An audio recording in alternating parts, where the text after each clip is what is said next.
Frank Fukuyama is looking pretty prescient right now. The end of history argument suggested that given what was, given what works about liberal market economies, people will want in as much as they're allowed to express their preferences. And that's certainly not yet universal, but I think we've seen a surprising degree of agreement on that in North Africa right now.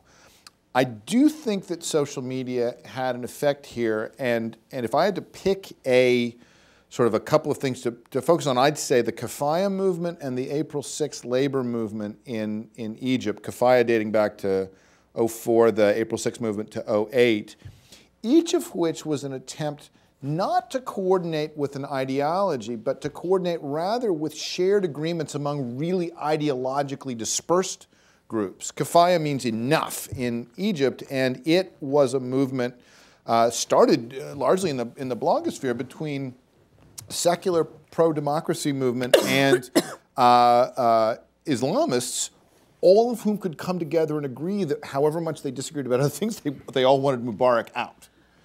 And where, I think to Anne-Marie's point about coordinating people when communications was difficult, one of the things that did that was ideology, right? Habermas's famous observations about ideology in the lead up to the French Revolution. I think what these tools have allowed people to do is to come together around common cause without saying we have to all be part of one organization.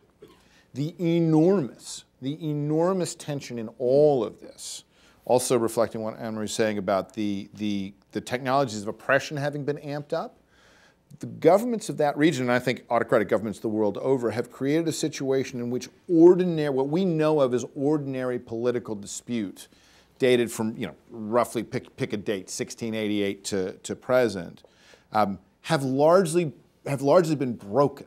The kinds of things that would lead a group of people in the 18th, 19th, 20th century to protest against their government, those threats have largely been seen off. And so you get these looser, less centralized, less hierarchical movements because no one can find and cut off the head.